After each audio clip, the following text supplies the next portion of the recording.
We are forcing even young men to marry who never intended or is a bit early, so that the new wife, instead of coming to enjoy the beauty of marriage, comes To be the to be a caregiver. caregiver. Now, when will they have their own life? Let's face it. Old age is with us, is going to be with us. Does it mean we kill the lives of our children? Wow. And then, let's be real. Are you going to bathe your father? They themselves don't want it. Men have a peculiar problem. Either they never got married, they never had children of their own, or they abandoned their families. So by the time they are coming back, nobody wants to see them or to hear them. So men are more vulnerable. Yes. Remember, they cannot cook for themselves. They cannot wash clothing for themselves. Yes. And then somehow children are more sympathetic To their mothers. to their mothers. Even if we got somebody who is Muslim, I wouldn't mind. When these people are coming, we never ask their religion. We only look at, are they needed Their to be needs. admitted here? If you want a child to take care of you in old age, don't take them to school. But again, you will be What will they take care of you village. It will be a village with so much trouble because they have to steal, they have to feed, they have to everything from you. So is that Africanness that It's a thing of the past. is a thing of the past?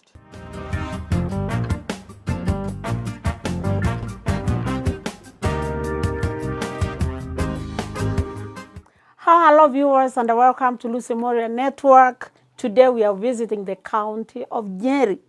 With us here we have the founder and the CEO, Mount Kenya Upendo Home for the Aged in Nyeri County. And none other than Father Dr. John Mbai Muthee. Father, Yes. how are you Lucy. today? Good to have you. Asante Finally, sana. you have Finally, made it. we are here. Yes. So we are happy to be here. Thank you. And we mentioned who you are. We said where we are. Now, I would like you to look at the camera and introduce yourself and tell Kenyans who you are. Hello, everyone. I am Father Dr. Mbai Muthee. I'm a Catholic priest of the Archdiocese of Nyeri, as well as a lecturer in criminology at Karatina University. I'm the founder of Upendo Home for the Aged. Since 2016, we got registered, and since 2021, we have had our first admissions. This is a dream that has come true. I'm happy with Lucy for coming to give us the publicity probably that we needed earlier, but better late than never. So we are glad to be here, Father, and you have done quite a lot of good work. And it is in the middle of nowhere, in the middle of, we drove and drove in these bushes. We didn't even know where we were going. And Father, what motivated you to coming up with such a home? Yeah, just like any other calling, number one, there is no 2 + 2 answer in a vocation. There is an element of God and faith. I found myself raised up in a village in the old Shamba system. And frequently during the holidays, I was made to stay with my maternal grandmother. Both in high school, when I was in the seminary, I would go and see her. And I really found her going through challenges, like one, who to send to the shopping center, who to go to the farm, who is going to take care of the cow, removing the cow dung, the manure, and more importantly, loneliness. That every time she missed and asked when we were going to come back for the midterm. Actually, when she escorted me, I was tiny in body size and carried my luggage to the bus stop. She wouldn't leave the bus stop until the driver came back and said I had boarded the matatus to high school. So we became very, very close. I lost my grandfather quite early in 1980. My grandmother would be passing on in 1998. So these were 18 years, more or less, spent together. Wow. So that loneliness for me really touched me. Until one time I was asking my grandmother, why don't you migrate with my uncles? And she told me, here and here very well. Having stayed with your grandfather when he was young, I'm not going to abandon him in old age. And always I got bothered. What of if she got sick at night? But in retrospect, I realized as much as when I came to know myself, I had an interest in other persons and people who are disadvantaged. I remember as early as when I was in class 4, we'd visit a psychotic just to take food. And my own mother, because food would be scarce those old days, would get agitated. I would refuse to eat until I took something to him to feed. And then I was ordained a priest, and here I am in the parish. I would organize during Easter for the older persons within the parish. I even remember them. They were about 98. Actually, I left struggling to see how I would enroll them into NHIF as a parish. So I used to visit them in the village, but during Easter, on Palm Sunday, we would organize all of them. We hire matatus. I would use even the parish car, get them to the parish. A bishop comes, confesses them, we anoint them, anointing of the sick, and then we give them a meal. Lucy, I saw old mamas crying. Remember, even in the church, when they are unable to continue coming to the parish, nobody cares. So they knew another old lady from another kituo, but now they can't meet. They would hug and cry, remembering the old memories. And I said, well, I think I want to do something. But in my life, I'm not very prayerful, but when I pray, things happen. I push until it happens. I never initiated anything until I heard the Lord clearly say that this is the right path to walk. Because if you begin your own work and it collapses in the middle, you become disappointed. Or if you succeed, you become proud. But if you let the Lord do his own doing, if you fail, it is him, not myself. If we succeed, it's not me to brag about, it's him. So I prayed from 2004 until 17th February 2016, driving from one mass, actually it's Chaka, to another mass, and I really got my own Damascus experience, and I felt, yes, the Lord has spoken, and the time to found a home is now. But separated from my ordinary functioning as a priest. And that is why we registered Upendo as a charitable trust under Perpetual Succession Act, Cap 164 of the laws of Kenya. So we are 7 trustees. By coincidence, only myself and one other are a priest. The others were my friends, not clergy, not nuns. So I am a priest of the Diocese of Nyeri, but my bishops have been very kind to allow me continue with the venture. Wow. So literally, this venture is not under the Catholic or the parish of Nyeri? No, not at all. Of course, it's inseparable in the sense that my being a priest is inherent. Yeah. Wherever I walk, whatever I'm doing, even here in the village, if you ask the small boys, they will tell you that's Father Mbai. My students, when they visit the home, sometimes they come, they know, they say it's Father Mbai. But is even tomorrow, I would vacate being the chair of the board of trustees, vacate even being the CEO, and hand over to somebody younger, in so long as the home gains. Wow. So I'm not interested that I'm CEO, I'm founder, I'm what. I'm interested in the well-being of the older persons. That is my passion. Father, I was asking because actually most homes or the people who have actually churches that have thought, institutions, religious institutions that have thought about having homes, they are Catholic. So that's why I related. Even I've rescued several people and taken them to homes. And I'm glad to know this one is existing now. I might be a potential customer here. Yeah, even the board of management, the trustees. So I wanted to insulate the home from my normal living as a priest, so that it is able to survive independently. Because even if we got somebody who is Muslim, I wouldn't mind. When these people are coming, we never ask their religion. We only look at, are they needed to be admitted here? So, Father, in the African context, older people are supposed to be taken care of by the children. And I was wondering, you know, you are there, you're not a Gen Z, so your grandparents must have been a little bit older, or they must be of that time that children were expected to take care of of their parents. How come your grandma, what you are saying she had children, now why was she living alone? One, Lucy, let me tell you. Yeah. Anybody speaking about Africanness is hugging memories. With globalization Yeah. and all these interactions, the only person likely to be staying with their parents is those who have not accessed formal education.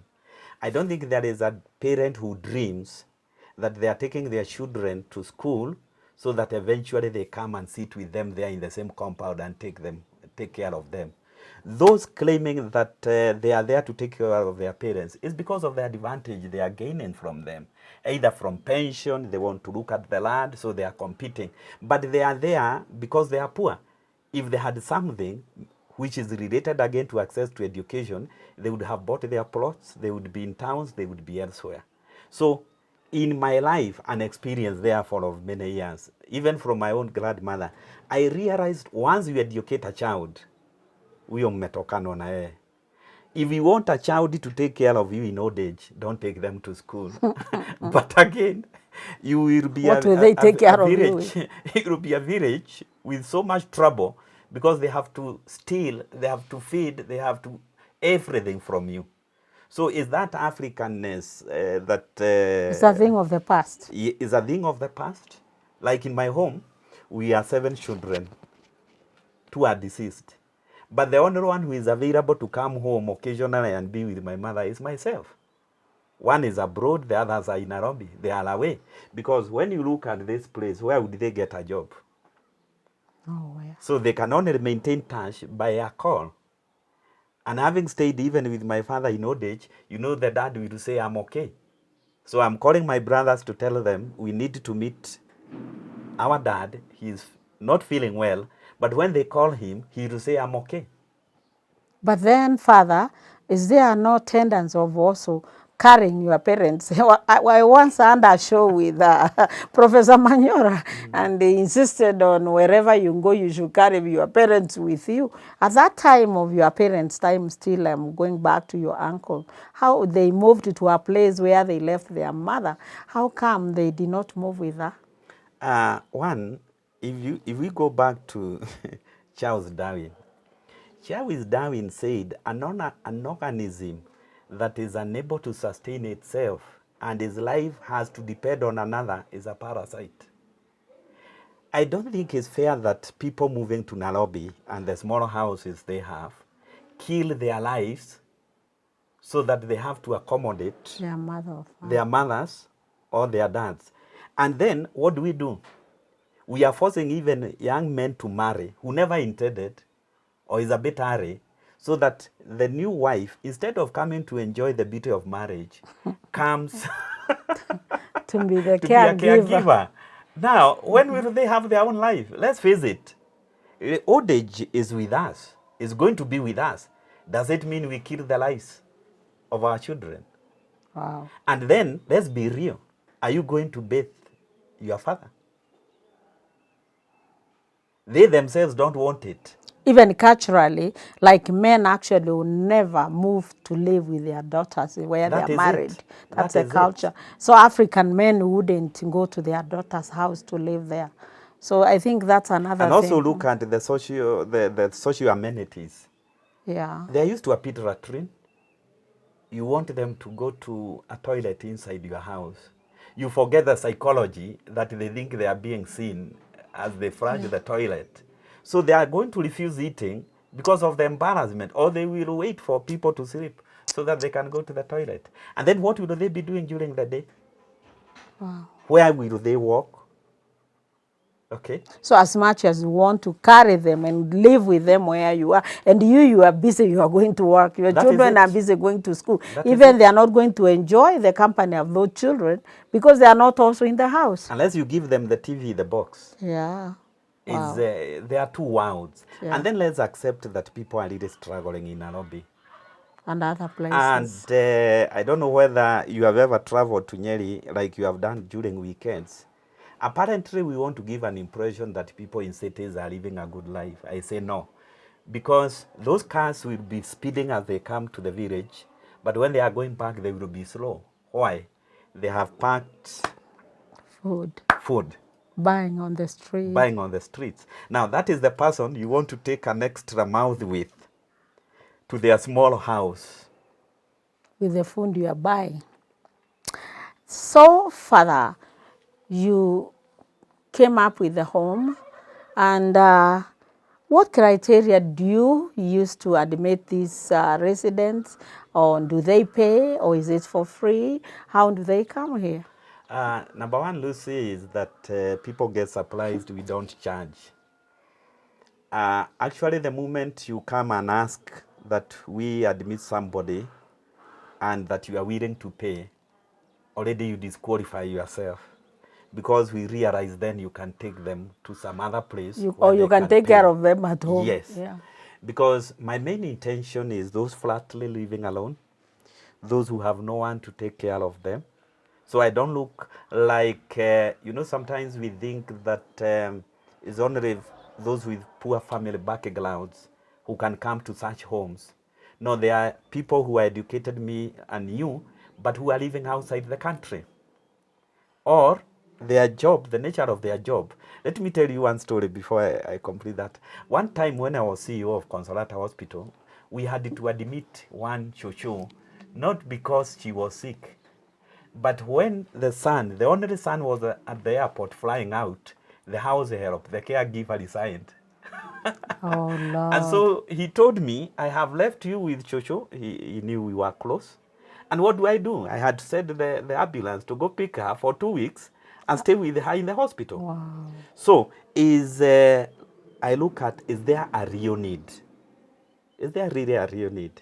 Especially as they come here, the things I have realized, number one, is low body weight, malnutrition. And why?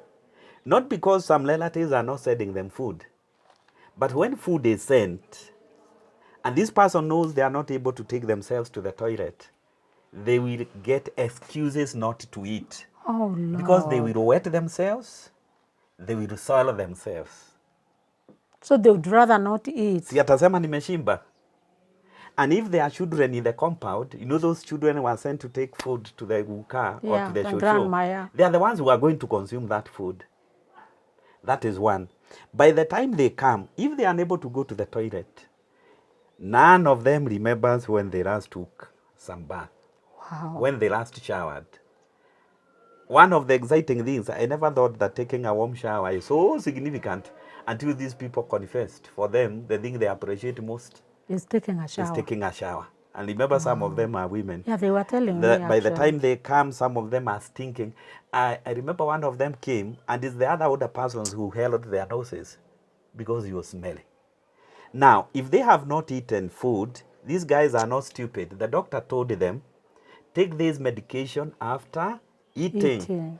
And because they know they never ate, they don't take the medication. So, blood pressure rises, blood sugar goes up, and all the other issues they may be having. And then the other issue I have found is loneliness, social isolation. Because when the wife of the late Dedan Kimathi died. Yeah, recently. Yes, recently. Yeah. All of them were congregated at the TV. It's only myself who was doing other things outside. Look at the generational gap. Yeah. So even if you tell them to stay with their grandchildren, what are they going to speak about? One is speaking about Jomo Kenyatta. And another one is talking about Gen Z.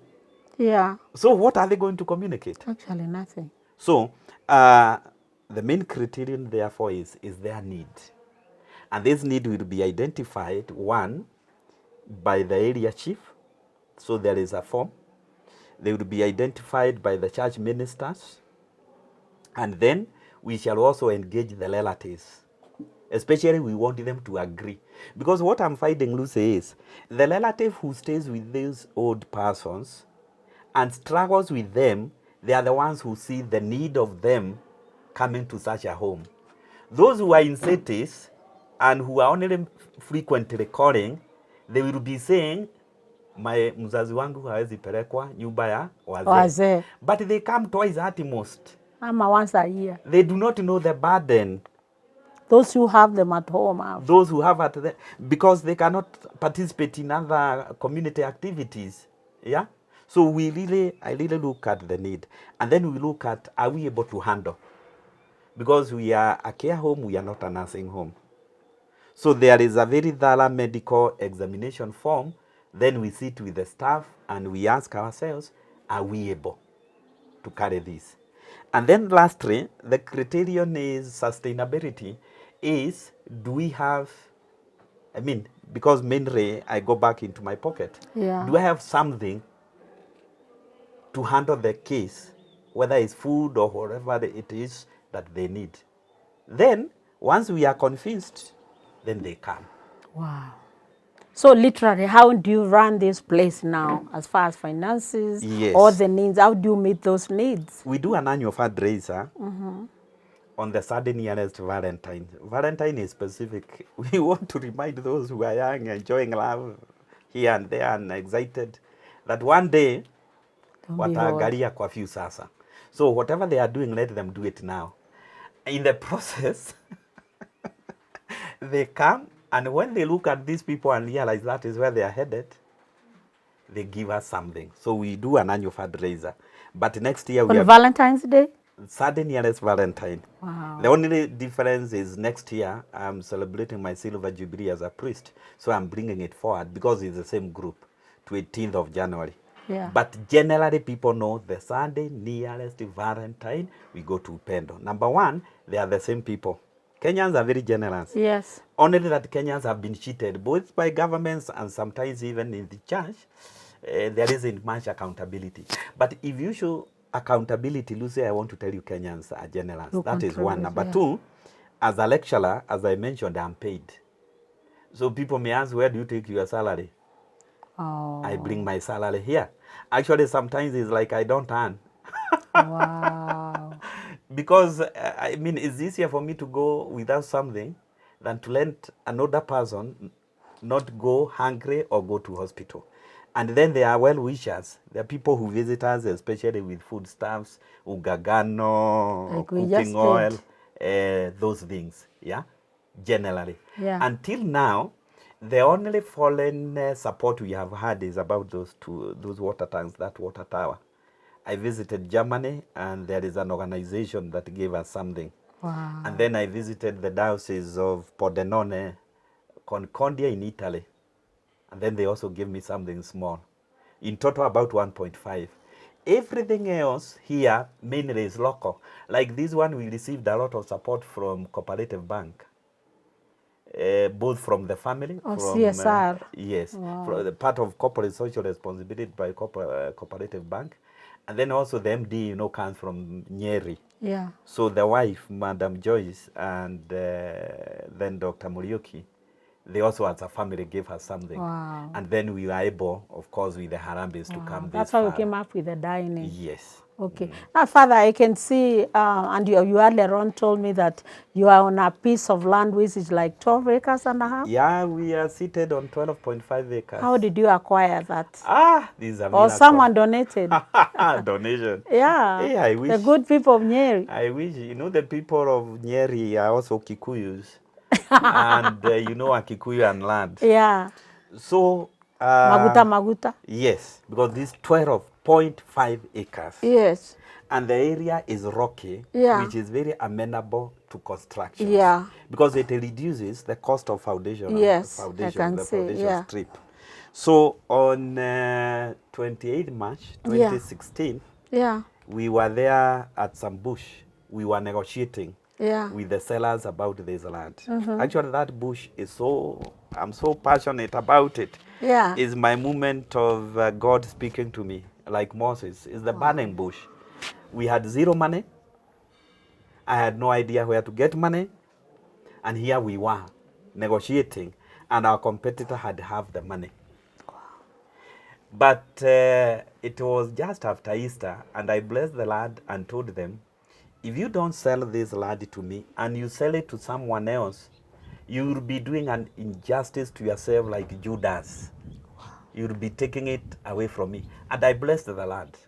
So I take a loan, we do a fundraiser, the rest is history. By August, the land was fully paid. Wow. So it's a miracle.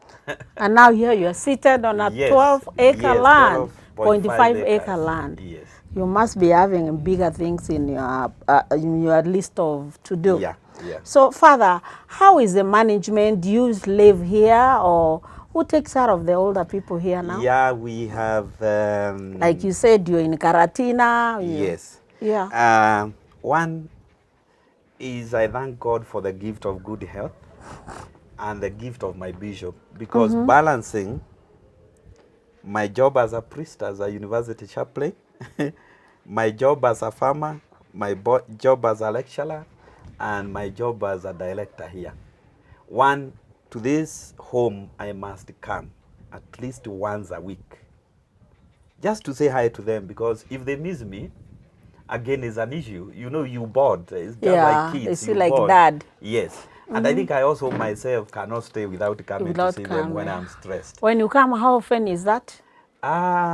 One, the university teaching again is interesting because we come for a long holiday. Yeah. When we are here for a long holiday, I will be here. Daily? I will be here daily. I ensure that I will pass by. Yeah. But at least once a week, even when the school is running, I will ensure I pass by here. One, I have to pass here because probably somebody has given me some madizi, there are some fruits, there is some unga, there is something to bring along.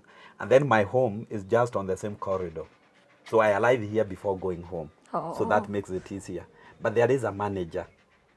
And then who also works as a caregiver. And then we have another, so we have two caregivers, the manager included. And then we have the cook. So we have 3 permanent. For now, let me call them volunteers, though I give them a small stipend. Yeah. And then there is Peter, who is living with visual impairment, who comes to assist with the pottery. Okay. So far, so good. We try to minimize the number of staff, because remember, they are not paying. And the highest cost in running such a project is definitely about salaries. So, like, how many residents do you have? The older people? Yeah, currently we have 11 residents. We also have about 4 women who regularly come like twice a week. They come, they take a shower, they take a meal, they pray with the others, and then they go back home. Oh, those are the scholars? Yes. Okay, great. So, with that, Father, when you look at the future of this facility, yes, where do you see yourself in the coming years? Maybe the next 5 years or 10? Number one, let's accept globally that aging is one of the defining features of our age. I think it has been so captured that by 2050, if I remember, 1.6 billion will be over 65. In Nyeri, I think we have the highest old age dependency ratio. I think we are number 1 in the country. In terms, no, we are number 3. In terms of life expectancy, we are number 1, because I think men is 66 and women is about 74. And then look at the lifestyle in Nyeri. Because of modernization, most of the children are in urban areas and their parents are left back at home. But going back even to the country, actually I was reading the statistics for Nyeri. I think by now 75,000, more than 75,000 are above 61.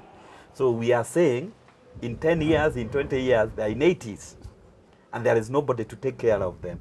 So when I look at this project, number 1, there are a few things that must be done. Number 1, we need to have a dependable source of water. So I think of a borehole. We have 2 commercial plots at Kiawala Market, which were donated to us. So we have to think of something that can bring some income. I also think of solarization to have a dependable power backup, because we do a lot of our own farming. But then we put this food in the fridge, in the deep freezer. And this is Kenya. Power disappears every other day. So we need to do some solarization for backup. Because again, the main challenge is when power goes off. And these people must be escorted to their rooms to sleep. You can imagine in darkness. So we have to do that. And then we also need to put up a big social hall, so that the social hall becomes an eye to the community. because in the hall, this social hall and resource center, I wanted to have a hall that can accommodate 300. So there will be community activities, either by students or even by the community, whether it's weddings, whether there are entertainments to be done. Those people coming, they will know about these wazees. We also want to have an ICT hub so that the youth, you know, we are in a digital age. Yes. So we need the youth. In the name of coming to the ICT hub, they will know about these people. And we also want to have a library, not only for these ones who may want to read, but we may also record, we may have digital history, oral history of the community. But then we shall have a library where researchers can come to undertake research about aging in Africa. Because I'm not thinking just locally.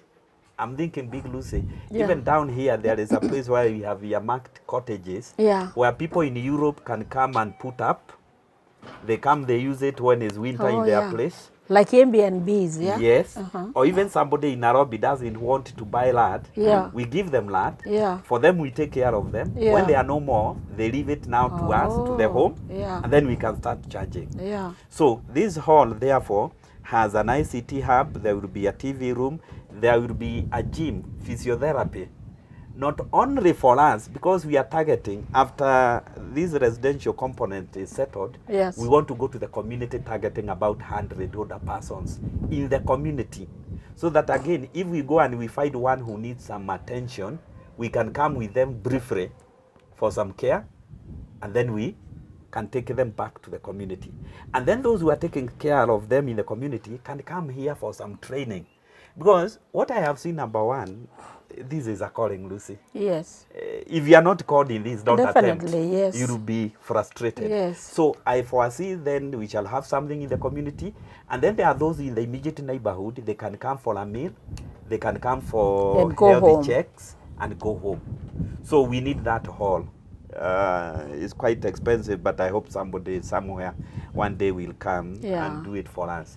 Because so there will be physiotherapy, not only for us, but also for the community. Oh, nice. There will be a clinic, not only for us, but also for the community. Okay. The same for the library, the same for the ICT hub, and the same, and we have an archive. Because remember, these old people have a lot of oral history that we need to record. So we shall have an archive so that people can also come and learn about our culture. So the dream is big. Actually, I see that I will die before the dream is completed. No, you won't. You know why? When you dream up to when you die, you limit the dream. True. But given the origination of my dream is in God, the dream should live to the end of the time. Wow. That's powerful, Father. Yeah, and now, out of your experience and the kind of residents you have here, I see women are more than men. Yes. Would you say men are more vulnerable, or women are more vulnerable to when they are all at their old age? The number keeps fluctuating. Yeah. Because the new admission is the one that has disturbed there were 5-5. Yeah. But now we admitted a lady. One, men have a peculiar problem. Either they never got married, they never had children of their own, or they abandoned their families. So by the time they are coming back, nobody wants to see them or to hear them. So men are more vulnerable? Yes. Remember, they cannot cook for themselves. They cannot wash clothing for themselves. Yes. And then somehow children are more sympathetic to their mothers. To their mothers, because naturally the dad likely was working away, and the social bond more is with the mother. But again, the main challenge I'm seeing is there are so many older persons who never got children of their own. Oh. Yes. So in old age, who is going to take care of them? Actually, 60% here, they never got children of their own. Wow. So that is a challenge. And like men, they were employed to take care of kuchuga ng'ombe, nini. So when they become old, they must be kicked out so that we get also a younger person. Na asikufie kwako. Oh, they are chased away. Yes.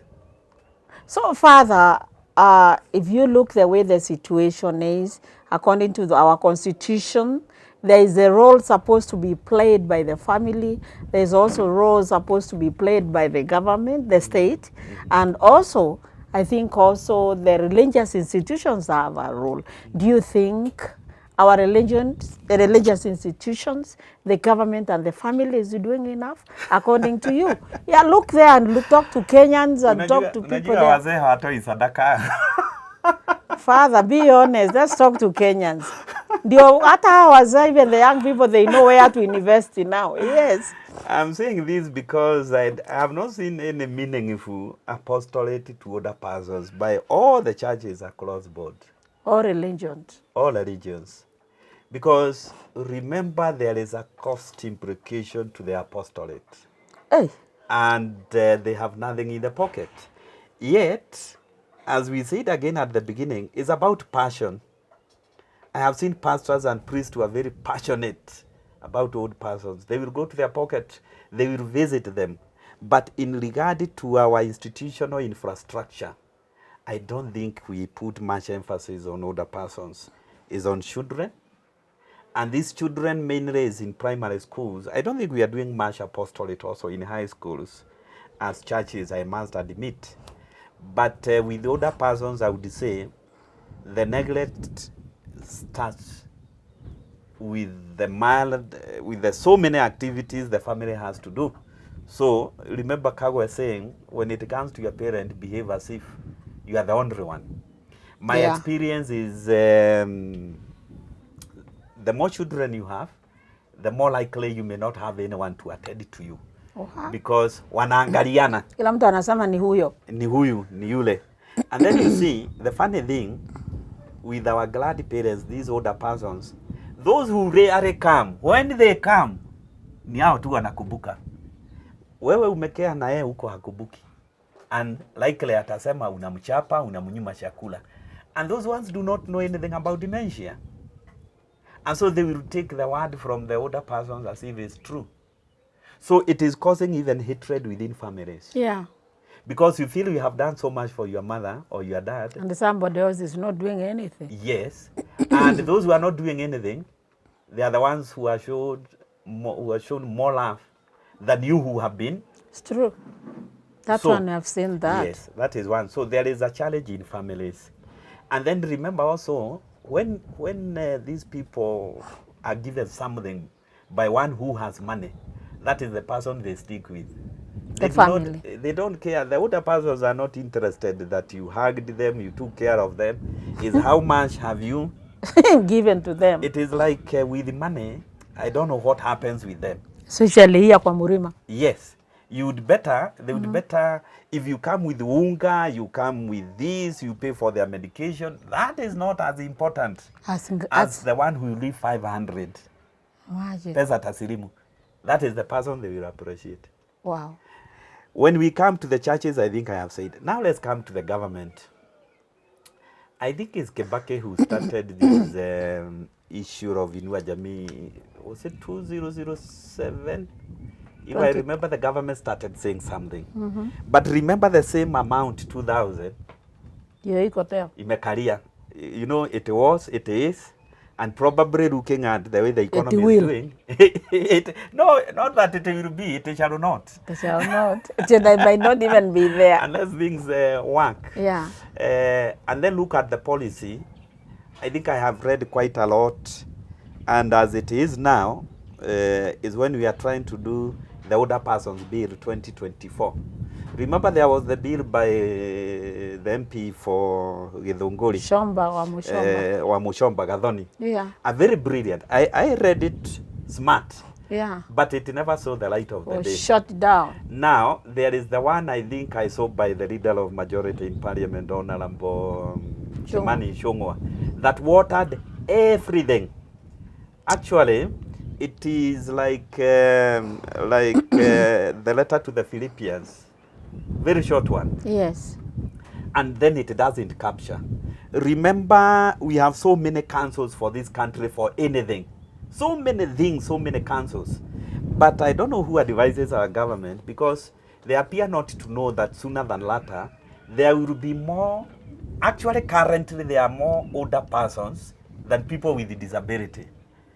But there is a council for people with disability, which we are losing in the new constitutional, in the new legislative dispensation. So I would say, number one, looking at the case for Europe, the role of government shall be restricted to legislation and policy. Currently, we don't have. But remember, in May, they were asking us to participate in regard to the bill.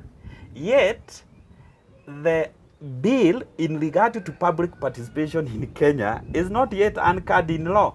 So whatever we do in the name of public participation is to hoodwink us. And that is why I don't think the government is obliged. Even if all of us come and say that we want this done, there is no obligatory clause. And whatever we do, therefore, is hot air. Hot air in which sense? What is public participation is not defined. What is the threshold of public participation? And how does it bind whoever asked for public participation? So the government can call all of us to talk and talk and talk a whole day about aging. But they can close their ears and they will be functioning within the law. So simply, Father, as far as our state, our government is concerned, the older people issues, there is no goodwill. Not even goodwill. Yeah. Do they understand it? Do they understand it? Do they? In the first place. Do they? That is what I doubt. Because looking at the framing of that proposed bill, Yeah, the government one. the government one, The one we just participated a few months ago. For me, there is a lot of disconnect. Dishonest. One, they know a Kenyan politician. Number one, a Kenyan politician is moved by the next election. You finish election today, they are bothered about the next. And let me tell you something, having stayed and worked closely with a Kenyan politician. Yes. They will tell you the truth under only one circumstance, after exhausting all the lies. All the lies. And that cannot be attained. So they know there was maybe they don't have a heavy basket full of votes. It's pathetic. Yes, so I can tell you I have not seen, except Gathoni, probably, I have not seen anybody interested. So, Father, as we wind up, and you know, the first on Monday, it is international, Tuesday is the international day for the older persons in Kenya. And you are doing a good job. This is commendable. But how do people find you here? I didn't even find a single billboard showing, indicating where this home. We drove miles and miles to come to this bush, Father. We didn't find anything to indicate that there is anything that is existing here. How will Kenyans or whoever would like to be here find you, and why don't we have billboards? Yes.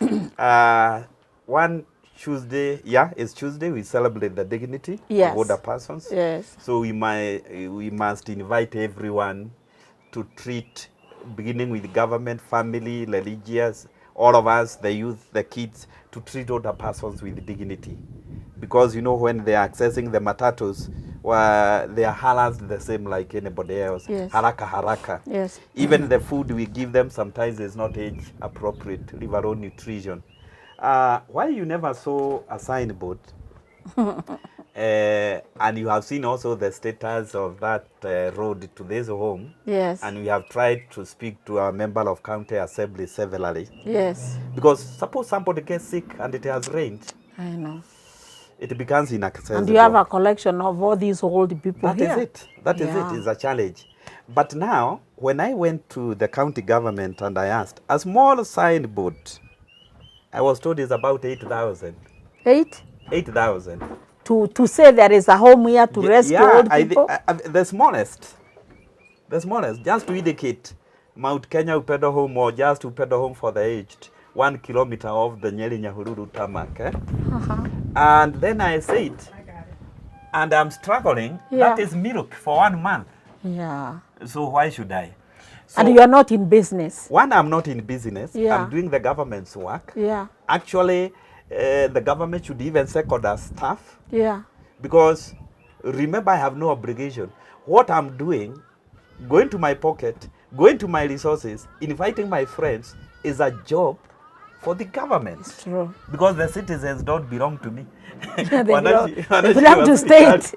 Yes, so maybe going forward, and this is what I found may not have been captured, we must think of tax exemptions and incentives, because this is something, Lucy, I want to tell you will be a big explosion. Yeah. More than the HIV/AIDS Yeah. of the 1990s. Yeah. Because then the glad parents took care of the glad children. Yeah. Now, those children are not here.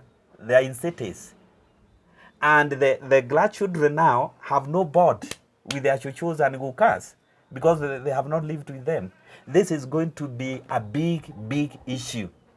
I think what we have done, and the government should learn from us, is that going into the future, they must think of these homes, especially as rescue centers for some of these older persons who are suffering abuse in the family, sexual abuse.